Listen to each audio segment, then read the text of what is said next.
So talking about why District 21 might be the choice, Wow. I will feel that there probably You will must be. open your ears big and listen to this one. Very important. I would think that there will be three factors concerning this. Every time when we look into this space, number one, what do we want to look at? Okay, we want to understand the demand for this place. If you look into District 21 as a whole, there is only 112 projects in this region. Actually, 112 projects for a location for a district is not little. If you look at Jurong today, right, there's only I think 31 projects for the entire district. So little? That's why Jurong, there's hyper demand for that location. Right. Okay? But out of this 112 project, you will notice that only 31 such product, right, is 250 units and above. So good size development with full facilities, not a lot. Condos a lot in District 21, but good size big development, not a lot. So the rest are all smaller projects now? Yes, for smaller project. When it comes to smaller project, especially those built pre-2018 era, right? A lot of time we hear about Mickey Mouse unit, we hear about excessive aircon ledges. So this is one of the example. Now this one is, I wouldn't mention the name, this is 1101 square feet. However, you will notice that there is double balcony in this development. Okay, for a 3-bedder. And on top of that, right, in bedroom 1, I also don't understand why in bedroom 1 and not master room or living room or bedroom 2, there's a loft cater for it. So we know that, we all know that loft means what? Extra airspace. Airspace, but it's in this square feet. So if you deduct the 2 balcony and the loft area, how much is there left? 没有剩了. And if you look at the aircon ledge, it stretches all across the room to the bathroom. Wow. So it is a proper 1001 square feet. But if you talk about actual livable space, It's a lot smaller. here's another one. This one I consider Mickey Mouse unit type. Also in District 21, 807 square feet can fit 3 plus study, no? Wow. So if you look at the layout, a bit awkward, I would say. Okay, first of all, in this layout, you already see a balcony and a AC that's flanking the front and the back. Oh, okay. Okay, the sides actually. Okay. And then out of this, you see the bedroom, the living room and kitchen is tucked together. Okay. Right. So they simply just squeeze 1 bedroom, 2 bedroom, 3 bedroom, and a study here. The bedroom 2 is so small. Correct. So this looks like a 2 plus study to me. Yes. With a study. Yes. Right. And there is a home shelter. So livable, I really cannot tell. But based on this space, 807 square feet. Now, these days our 2 plus study, remember, 775 square feet. Yes. But if you compare to this layout, it's a whole lot of difference. Right? And then this is the typical one, 915 square feet. Right? 3 bedroom, Okay. This is of an older era. But what you see here is you get balcony. Okay? And then you get planter. You get bay window. Oh my god. So this house got balcony, bay window, And planter. and planter. Okay. Right. So you're actually paying for very, very little usable space. Right. So majority of this unit, remember 31 out of the entire 112 environment, 31 only big project. So meaning to say 90 of these projects are all like that. Right. Actually, if I look at this layout, the kitchen and the toilet size are almost the same. Oh my god. Yeah. So it's actually very tight. So I find that many times when a district may not do well, it may not be because there is no interest, no demand in the location. More so, it could be because there's no good product. Right. Legit product. Right. Layout doesn't make sense lah. And the next thing, so 112 project, 31 good size. However, out of this 31 development, right, 6 of this, there are only 6 new ones in the last 10 years. Oh. Which means to say 25 of these are all built Before more than 10 years ago. 10 years ago. Yeah. So to me, if you see, at the end of the day, we must decide who are the buyers for new houses. Generally, where do you think they come from? I would think that they are the HDB upgraders. Mostly around HDB. the region. Correct. Like So Bukit mostly- Batok lah, like so near. Mostly HDB upgraded, right? Ah. And these HDB mostly are MOP young buyers. Yes, Now you got to yes. see 5 years ago, they just reached to the point where they own the first house. Right? And they got the key to a spanking empty home which they have renovated. Everything new, move in. 5 years later, at the point of time they make money already, they need to sell. Having been used to a new product or a brand new house, would you think that they will be keen to go into an older development? Bear in mind that they have really got used to the size of small already. In our context, small is very reasonable to places like Hong Kong.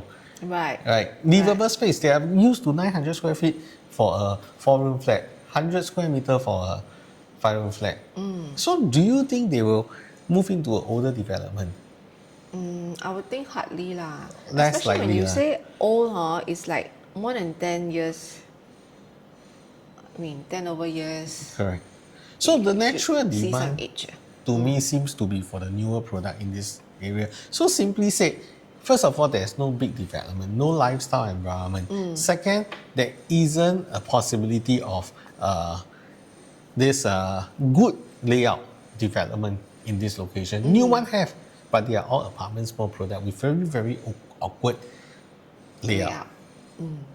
Right. So that brings me to the next point.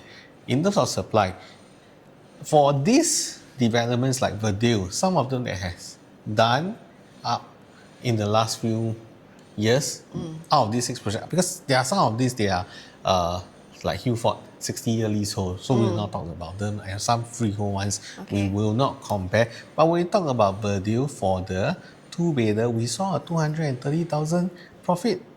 For the 3-bedder, we saw a 340,000 on average. Average lah. Right. That's Wow, good this profit, one eh? is 434,000 One thing we must note, out of the bigger development, Verdale is the one less than 350 units. It's actually about only 250 units. Right? Compared to this, the Daintree, we have about 370 units. Basically saw a more, Bigger profit. correct, of wow. 350. And 500 3 saw about plus 500 profit. Holding only for 4 years. Yeah, and there's one more, which is always what I'm curious about. Next time we can do a video, key residence. This is freehold, but it is tucked in a very, very awkward location. I would think quite far away. For those who say must be near MRT, must have be convenient, then property will make money. Key residence will prove you wrong. Right. But why is there so much demand in this location? And if I would have to answer this based on the research I've done, I would think that simply in this location there's no new supply. So any new development here will be very, very welcoming to the district. Do you agree with me? Agree, yes. Huh? Wow, Right. Key also can make So, so much. in terms of supply, really there is a lack of nice, big, refreshing environment in the location. So Right. it's like if suddenly your school don't have pretty girls, suddenly one pretty girl come by, right, from another country or another school, 调过来, what will you think? You will feel that, Demand very high. correct, very refreshing. Everybody become excited and curious about. Okay. Right? And then the next factor is price gap. In order to see price gap, what must we look at? We must look compare the SEN between the current resale project and OCR new launch. Now, I need to But why talk about OCR? Well, The sign is in RCR what? exactly, but it is actually very close by to the OCR region as well. So I see. instead of using RCR as a comparison, if I sit in RCR but I do better than OCR in terms of my pricing, am I more legit? Got chance, right? Yes. Hor? Okay, agree. Okay, so we're going to look at the resale project and the newer resale project and also the new launches. When we look at the 2-bedder, okay, we saw that Verdale next door, okay, is actually on average selling 1.284. Today we got the guide price for the project. 2-bedder in the SEN will start from 1.5 million. But you say, average pricing in the next door project is only 1.28.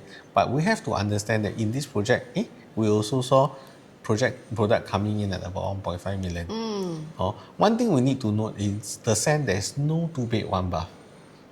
Okay. So all of these units are big units for the two bed, two bath, proper unit. So this could Right. be average of 2 bed, 1 bath and 2 bed, 2 bath. Okay. Okay? Okay. And then the next one will be the thin tree, right? Yeah. Which averages from 1.34 to 1.6 and about 1.45. So in terms of the launch price for the Sen, it will be slightly higher or equal to the resale product in the sub-sale product in the market. But despite this, one thing I need to highlight is while it is slightly more, I mean, money is what you pay, value is what you get, right? So eventually, yes, you might be paying a little more, bit more, but if you have a product with a enclosable kitchen and 2 toilet with, Windows. correct, do you think it will shade off the others unit in the environment? Right. So this alone might have been a value good enough for you to make the purchase. Okay, Right, because this okay. will not only be more rentable, it will always also be more good for living. Yeah, personally, I like this layout a lot. A lot because 少见嘛，没有比较，没有伤害 Yeah, like I say. really. Okay. Now in terms of the new launch, right? When we look at the price gap, actually when Hugh Haven started launching, what was the starting from price? I think the two-bedders were starting at about 1.5, 1.4 something. 1.4 something, right? So today, 2 bed, 2 bath in the Sen is also starting from the 1.4 plus price. 1.49 lah, 1.5 lah, huh? Right? But Hume Haven is in OCR. Correct. So the average Hugh Haven ongoing price is about 1.565. And we see 2 bedder already going at 1.84. Right? And this could be a 2 plus study. Possible. Yeah. But then again, that price gap is there. And we are in RCR. Right? And then as for the Mies, actually I'm quite surprised that Mies is actually further away than Hugh Haven by one stop. Like, Yes. no shopping It's center. It's near Cashew. Right, CDL Yeah. project. Yeah. However, you see the top range is about 1.939. Right? So both these products seems to, in the new launch part, comparing to OCR new launch, this Sen 2-bedder seems to make sense. Right? And now we look into the 3-bedder product. Right? Actually for Verdale, as well as for Daintree, both their resale has already gone past 2.2 already. And the 3-bedder is, in the Sen, is going for 1.99 onwards. Oh, wow. Yeah. Okay. So it's priced even cheaper than the average price especially of, for 926, the if I resale. multiply by 2002 PSF, is probably about 2.05 starting from. So in the upwards 2.2, you still can possibly get this unit at a high floor. And this is the So 936. correct. Okay. 936 square feet. So anyhow, I think this is a very, very safe bet for the Sen. And when we talk about new launch, undisputable, right? Hugh Haven and the Mies has already reached this price set already. Right? Why is Hugh Haven and the Mies not selling above the market price? You could argue that maybe they are further away, right? But with resale and new launch selling at the same price, actually even in the market, if there is 3-bedder in this location, also not too bad. If we can get it in this price. New launch literally selling at resale price. Wow, really? Comparable. Right. So the bottom line for this is, for me, 1-bedder is a no-brainer lah. You want to buy, if your budget is under $1 billion, you want to buy a new launch. First of all, really don't have anything 找不到了。 already. This is a No more. corner unit, and at the same time, it is a unit with window in the Yeah, toilet. in the toilet. 那你找 I mean, that is, it's probably, so we didn't even do a comparison for 1-bedder Yes. because it's either you want new launch or you don't want. Right? If you want, this is no-brainer, huh? Right. Okay. Now for the 2-bedder, the Sen is more expensive than the resale product, but it is equal or less than the OCR new launch. It's more expensive. Yeah. Okay. So what differs is, for this product, right? It is, I would call it, you have a very unique layout. So eventually, does the layout win you so much? Do you like it enough that you will pay for it?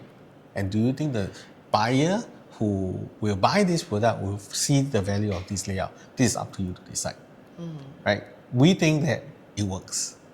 And this, Okay, go ahead. for three-bedder, it's very clear. We are selling lesser or equals to either the resale product or the OC or new launch. So anyhow, this one I think is a yes. Okay. Okay? Now, exit plan. Okay? This is, so we have covered, to begin with, the price gap and the supply. and demand. Supply and So demand. now for is the- exit plan. Correct. So in order to understand the exit plan, we need to know also where does the demand come from, right?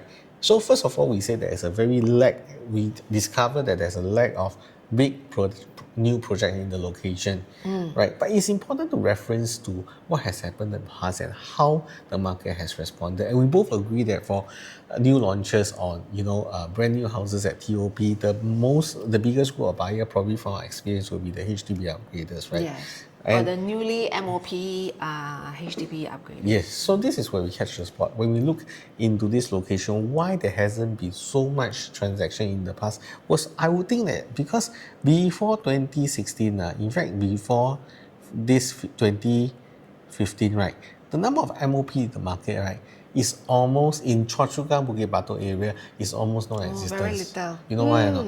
Why ah? Because the government has been focusing all the BTOs in Singapore. Oh. Right. So any one of our friends who has bought a property, BTO, new launch in 2005, 2010, mostly they are in the Singapore region. And it's only in 2015 then we see that some of this build up comes in. And by 2021, this is where the peak of HDB MOP occurred. Now, coincidentally, when you look at this data, you look into the data of the transaction, HDB transaction record in Choa Chu Kang and Bukit Batok. This is the area, look, this is the period of time where they got the most sale. Right. So when there is a lot of NOP, that result in a lot of upgraders, clocking a lot of transaction. So where does this transaction lead to? They go by private. They go by private property most of the time. Yeah. Right? And with private property, and this is what you see in 2021, there is a surge in the demand. In 2021, we see that there's a surge in the demand in the new launches.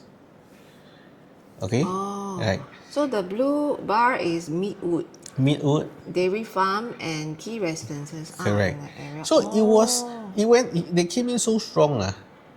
Okay, the demand came in so strong, right? That by 2022, all the product was wiped out already. Right? No more sales rate. Everything sold. You see 0, 0, 0. All sold out already. Right? So this seems to be the trend. Right. Okay? Actually, when HDB MOP they come into the private market, not only do they come into the new launch market, they also go into the new launch resale market. So if you could see in District 21 and 23 during this period of time, the resale condo actually surged as well. Right. Okay. Of course, some will buy new launch, some will put their money into resale market. Yes. And we also establish when they put their money into resale market, the first thing they look at is what? They look at the newer ones. If got TOP, buy the TOP one. Yeah. This is where the flow of the market goes to. Right. So knowing this, how do we capitalize on the market?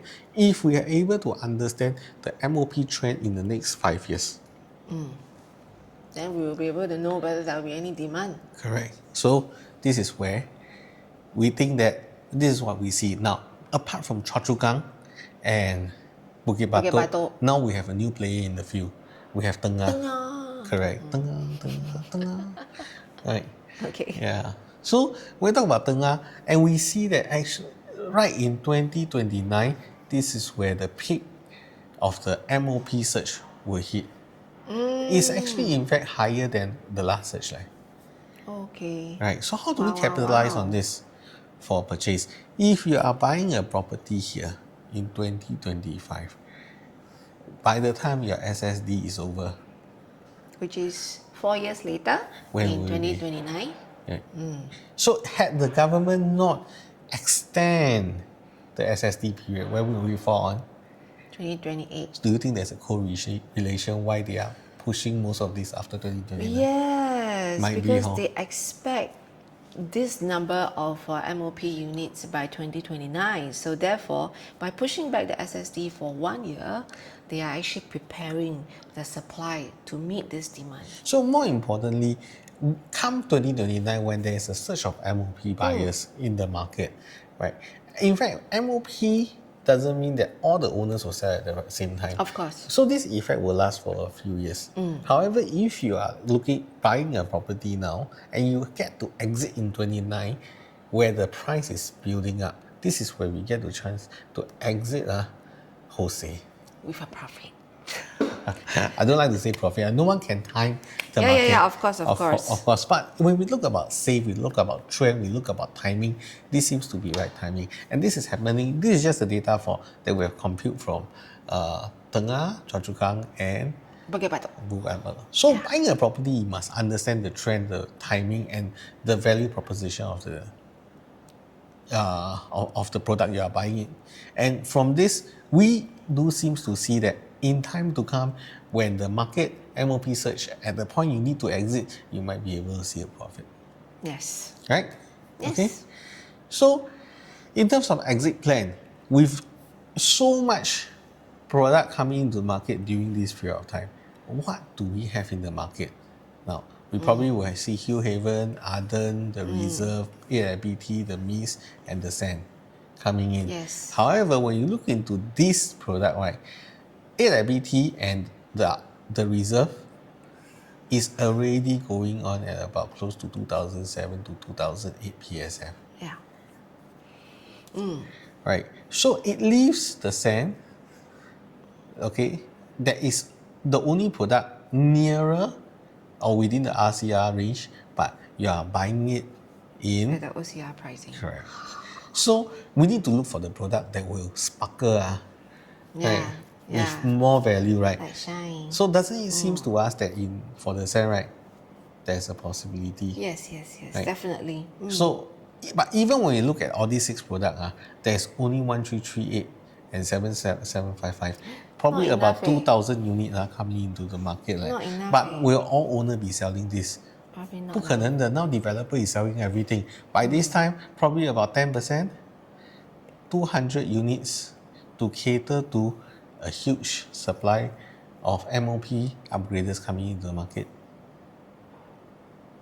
Maybe or maybe not. You decide. Okay. Okay, so with this we have discovered 3 factors. Number 1, we've spoken about demand and supply. So if you ask me, right, for newer product that is good size with full control facilities, really out of the 6, the Sen is the 7. And at the same time, it is selling in a low price gap from The resale. and also the OCR new launches. correct. And with so many MOP products coming in that pristine, especially in Tengah, it has a very strong tie-in. But is that all that we look in the product?